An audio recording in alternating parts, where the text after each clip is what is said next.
जय गुरु जी संगत जी। वीडियो को लाइक कीजिए, चैनल को सब्सक्राइब कीजिए और बेल आइकन को प्रेस कर दीजिए ताकि आपको लेटेस्ट वीडियो की जानकारी अच्छे से मिल सके।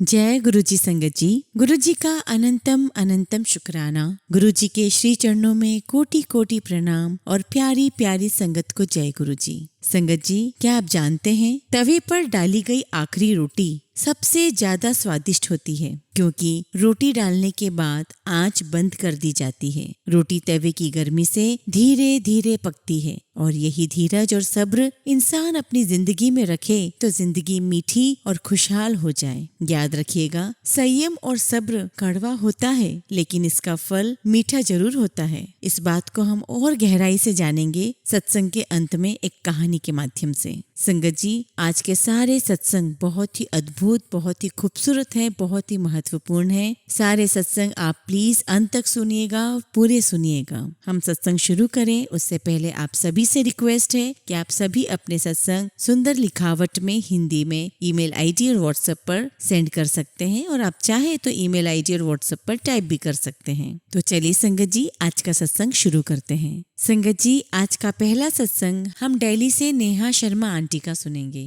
जय गुरु जी, शुक्राना गुरु जी। मेरा नाम नेहा है और मैं दिल्ली से हूँ। संगत जी, ये मेरा आज पहला सत्संग है जो मैं अपने गुरुपा के नाम लिख रही हूँ। अगर मुझसे कोई भी गलती हो जाए तो प्लीज आप सब मुझे माफ करिएगा। मैं बहुत टाइम से सोच रही थी कि मैं भी अपना सत्संग इस प्लेटफॉर्म के जरिए शेयर करूँ, बट पता नहीं मुझे क्यों इतना टाइम लग गया शेयर करने में। मैं हमेशा से गुरुजी को अपने पापा जैसी रिस्पेक्ट देती हूँ। संगत जी, मेरे पापा तो नहीं है, वो मुझे 15 साल पहले ही छोड़ के जा चुके हैं जब मैं बस 21 साल की थी। बट अब गुरुजी से जुड़ने के बाद मैं बहुत बहुत स्ट्रॉन्ग और बहुत पॉजिटिव फील करती हूँ कि जैसे वो मेरे साथ हमेशा हैं। संगत जी, मेरी जर्नी तो गुरुजी के साथ अक्टूबर 2019 में ही स्टार्ट हो गई थी, जब मैं हमेशा कभी भी कहीं भी ट्रैवल करती और गाड़ियों के पीछे गुरुजी लिखा हुआ देखती तो मन में बहुत अट्रैक्शन होता। मेरा मन उनसे मिलने की विश करने लगता और मेरे मन में गुरुजी से मिलने की विश बढ़ने लगी।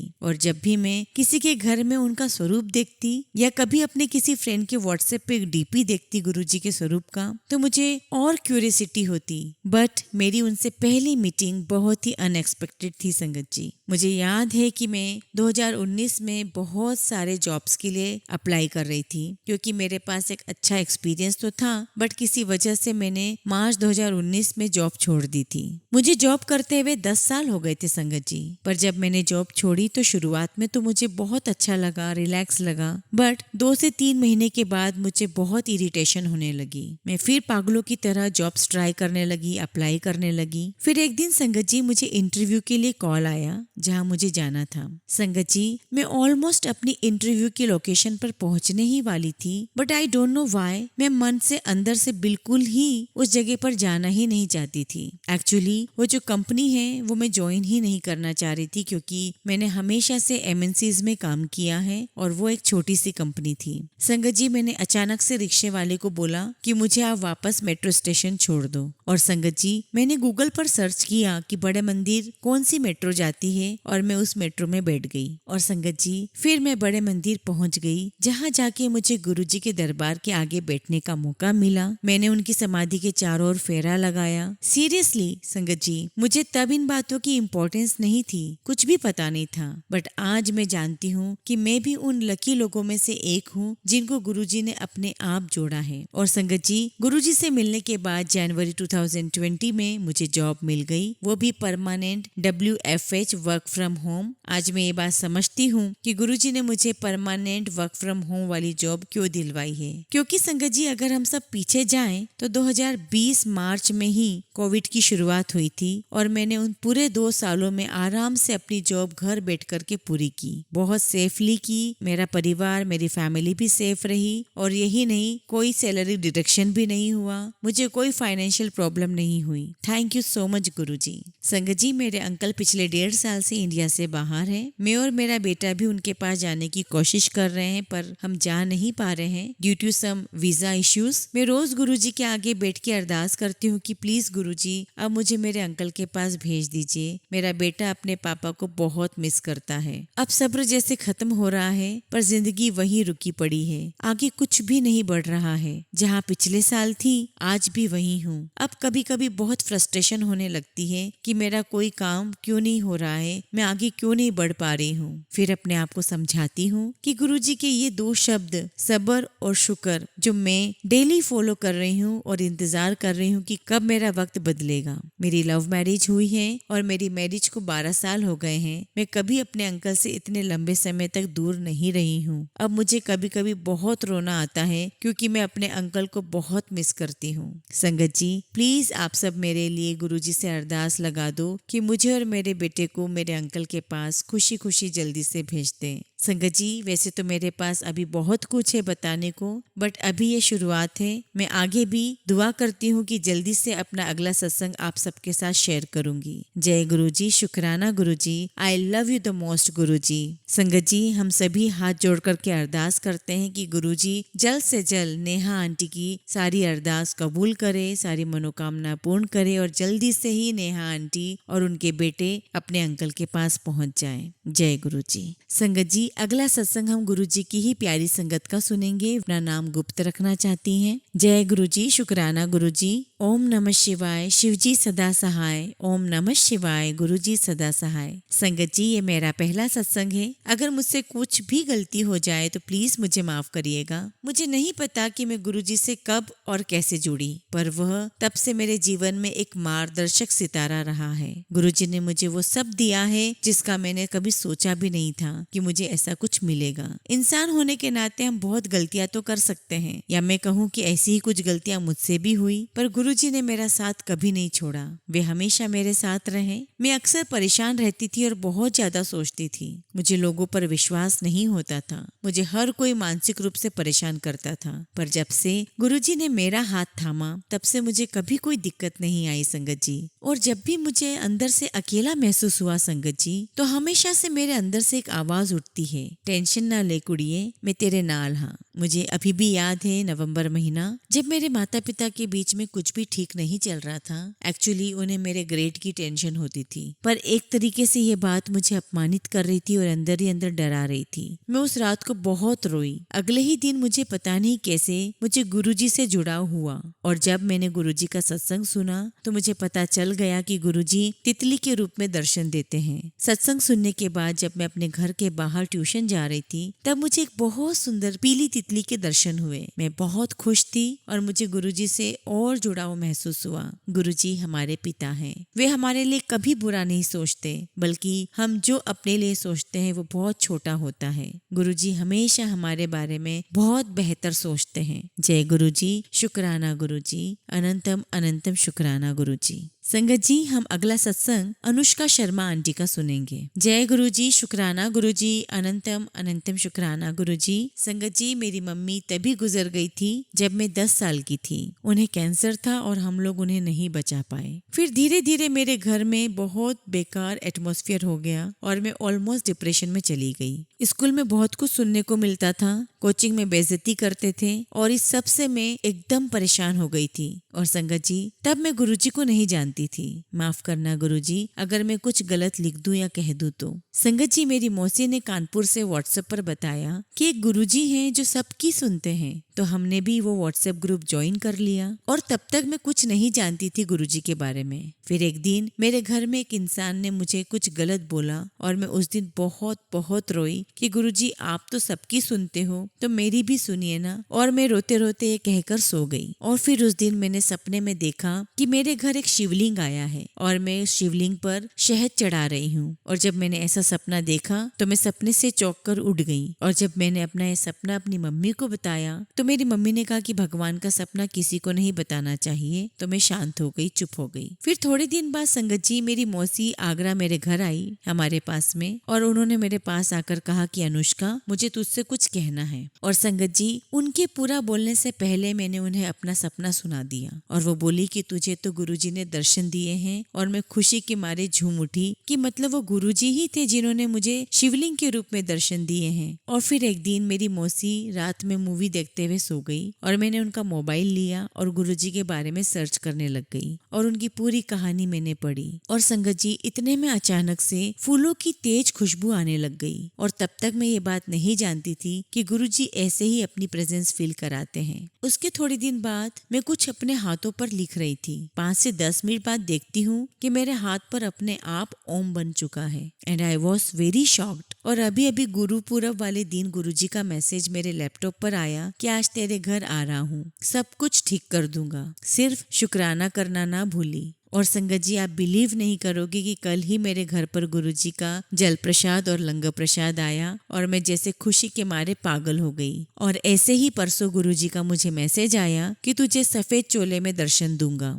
और बस मैंने ये मैसेज पढ़ा और अपनी पढ़ाई करने लग गई। इतने में मैंने सोचा संगत जी कि मैं कुत्ते को रोटी खिला दूं। और जैसे मैं ही कुत्ते को और गाय को रोटी खिलाने के लिए बाहर निकली तब मुझे एक वाइट कलर की ब्यूटीफुल बटरफ्लाई दिखाई दी और 5 मिनट बाद मैंने एक और ब्राउन कलर की इतनी सुंदर बटरफ्लाई देखी और मैं खुश हो गई कि गुरुजी ने अपने दर्शन दिए मुझे बटरफ्लाई के रूप में। अब संगत जी, जैसे मैं पहले पागलों की तरह रोती थी कि मेरा कोई नहीं है, मम्मी एक्सपायर हो गई, पापा बाहर रहते हैं, नानू नानी की फैमिली में भी कुछ लोग हैं जो मेरा दिल दुखाते रहते हैं। बट अब मैं ये सोचती हूँ कि मेरी लाइफ में गुरुजी आ गए हैं तो सब कुछ अच्छा ही होगा। और मुझे मैसेज भी आते हैं कि तेरा अच्छा वक्त हुन शुरू होने वाला है, शुक्राना करना ना भूली। तो मैं बस यही समझ लेती हूँ कि गुरुजी अभी मेरा टेस्ट कर रहे हैं, आगे सब कुछ अच्छा ही करेंगे। अब तो संगत जी, जो कुछ भी है वो सब कुछ मेरे गुरुजी ही हैं, वही मेरे मम्मी पापा भाई बहन सब कुछ हैं। गुरुजी आप बड़े दयालु हो।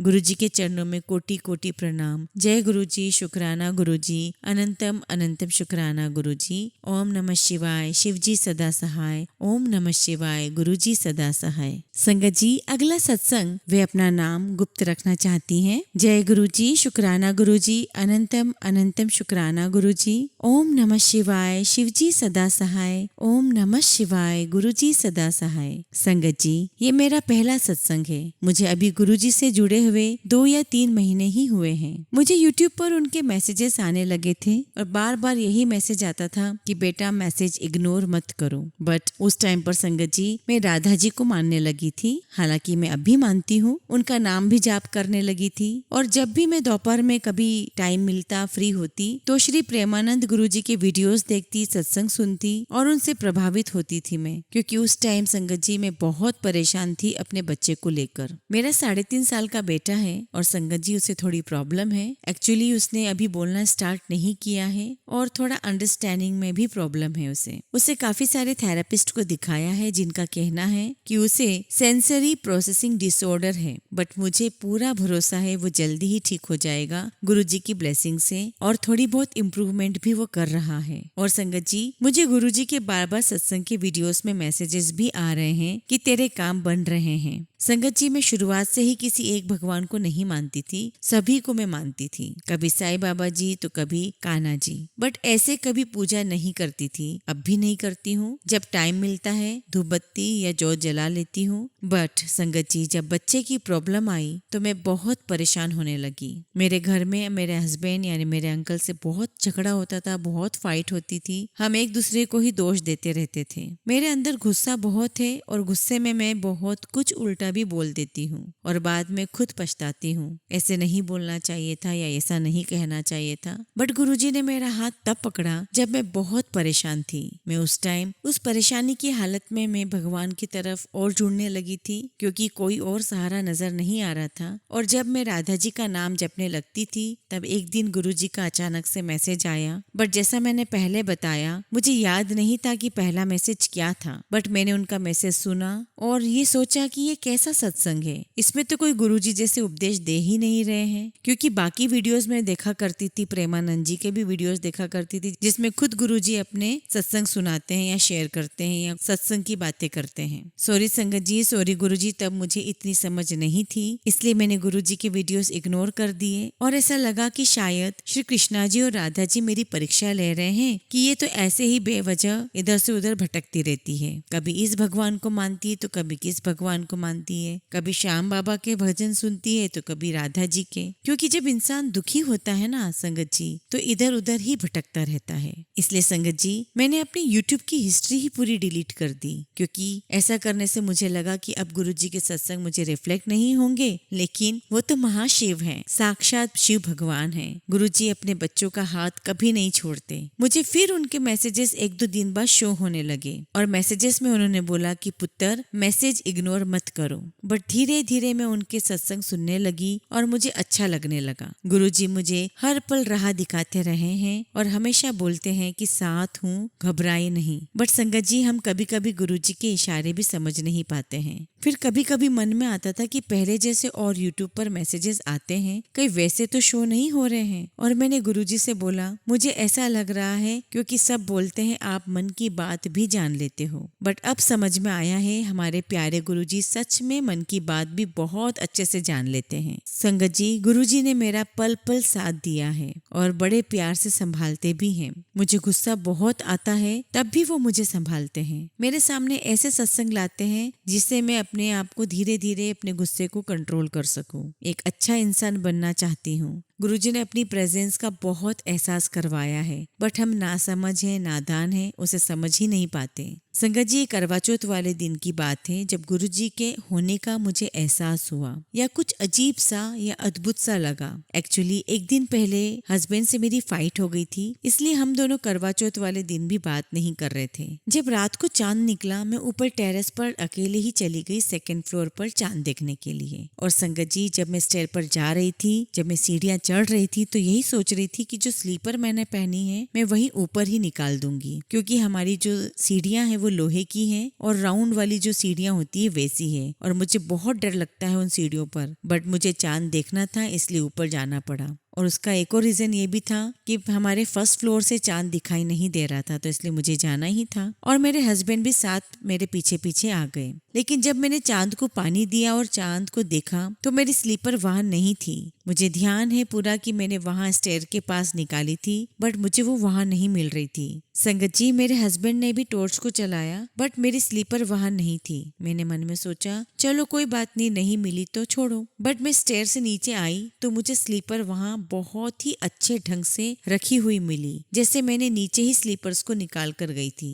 बट सोचने में अटपटा भी है, पर मैजिक सा भी लगता है, क्योंकि दिमाग कहता है कि शायद मेरा वहम होगा, बट दिल बोलता है नहीं, मैं स्लीपर पहन के ऊपर टेरेस पर गई थी तो नीचे फ्लोर पर कैसे आ गई। संगत जी, अब सोचती हूँ कई बार कि मैं उस वक्त सोचते ही जा रही थी कि मैं कहीं गिर ना जाऊं, कहीं गिर ना जाऊं इन सीढ़ियों से, और शायद गुरुजी ने अपनी प्रेजेंस फील करवाई या मुझे गिरने से बचाया। क्योंकि संगत जी, उनका सत्संग भी आया हुआ था कि कुड़िए, मैनू तेनू 3 बार न्यू लाइफ ब्लेस किती है और तू कहती है गुरुजी कुछ नहीं करते। पता नहीं क्या था, बट हमारे गुरुजी जानते हैं हमारे लिए क्या अच्छा है। मुझे 2-3 बार ओम के दर्शन भी हुए हैं जब मैं बेसन के चीले बना रही थी और चाय प्रसाद बना रही थी। बट संगत जी, हमारा जो इंसानी दिमाग होता है, हम ये सोचने लग जाते हैं कि कहीं ये हमारी इमेजिनेशन तो नहीं, क्योंकि सब ऐसे बोलते हैं। लेकिन दिल बोलता है कि गुरुजी ने ही ब्लेस किया है। गुरुजी ने मुझे अमृत वेला के लिए भी मैसेज किया है कि नाम जप किया करो, सिमरन किया करो, पाठ किया करो, क्योंकि गुरुजी बोलते हैं कि बेटा तेरे दुख बहुत हैं, सब ठीक हो जाएंगे, मैं हूँ ना साथ में। नाम जप करो, तुम्हारे सारे कष्ट दूर हो जाएंगे। मैं अमृत वेला में उठने लगी हूँ संगत जी,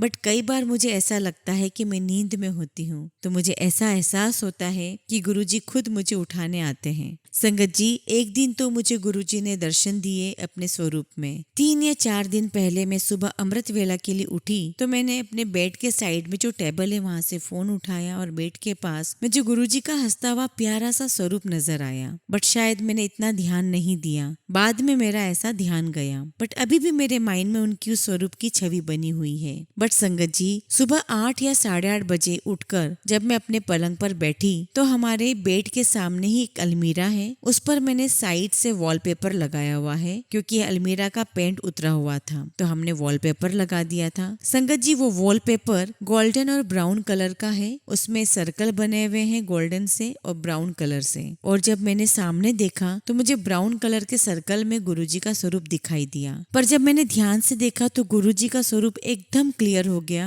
मैं उठकर वहां गई और गुरुजी को प्रणाम किया। सच में मुझे यकीन नहीं होता, गुरुजी ने स्वरूप में सुबह उठते ही मुझे दर्शन दिए और अपनी प्रेजेंस फील कराई। मैं सोचती थी गुरुजी सबको बटरफ्लाई और कबूतर में दर्शन देते हैं, पर मुझे क्यों नहीं देते। सॉरी गुरुजी, हम नासमझ होते हैं, हमें पता नहीं होता है कि क्या ठीक है क्या गलत है। सॉरी संगत जी, मुझसे अगर कोई गलती हो गई हो सत्संग सुनाने में तो माफ कीजिएगा। जय गुरुजी, शुक्राना गुरुजी। संगत जी, हमेशा की तरह हम अपने सत्संग का अंत एक बहुत ही खूबसूरत कहानी से करेंगे। एक बार देवताओं और असुरों में घोर युद्ध हो रहा था। राक्षसों के शस्त्र बल और युद्ध कौशल के सामने देवता टिक नहीं पा रहे थे। वे हार कर जान बचाने लगे। सब मिलकर महर्षि दत्तात्रेय के पास पहुँचे और उन्हें अपनी विपत्ति की गाथा सुनाई। महर्षि ने उन्हें धैर्य बांधते हुए पुनः लड़ने को कहा। फिर लड़ाई हुई, किंतु देवता फिर हार गए और फिर जान बचाकर भागे महर्षि दत्तात्रेय के पास। अब की बार असुरों ने भी उनका पीछा किया। वे भी दत्तात्रेय के आश्रम में आ पहुँचे। असुरों ने दत्तात्रेय के आश्रम में उनके पास बैठी हुई एक नव यौवना स्त्री को देखा। बस दानव लड़ना तो भूल गए और उस स्त्री पर मुग्ध हो गए। वह स्त्री जो रूप बदले हुए लक्ष्मी जी ही थी। असुर उन्हें पकड़कर ले भागे। दत्तात्रेय जी ने देवताओं से कहा, अब तुम तैयारी करके फिर से असुरों पर चढ़ाई करो। लड़ाई छिड़ी और देवताओं ने असुरों पर विजय प्राप्त की। असुरों का पतन हुआ। विजय प्राप्त करके देवता फिर दत्तात्रेय के पास आए और पूछने लगे, भगवान, 2 बार पराजय और अंतिम बार विजय का रहस्य क्या है। महर्षि ने बताया कि जब तक मनुष्य सदाचारी और संयमी रहता है तब तक उसमें उसका पूर्ण बल विद्यमान रहता है, और जब वह कुपथ पर कदम रखता है तो उसका आधा बल क्षीण हो जाता है। नारी का अपहरण करने की कुचेष्टा में असुरों का आधा बल नष्ट हो गया था, तभी तुम उन पर विजय प्राप्त कर सके। संगत जी, कहानी का सार यह है कि अपनी सहनशीलता व संयम को बढ़ाइए। छोटी मोटी घटना से हताश मत होइए। याद रखिए, संयम सहनशीलता चंदन की तरह है। जो चंदन घिस जाता है वह भगवान के चरणों में चढ़ता है, और जो चंदन घिसता नहीं वह जलाने के काम आता है। जय गुरुजी, शुक्राना गुरुजी।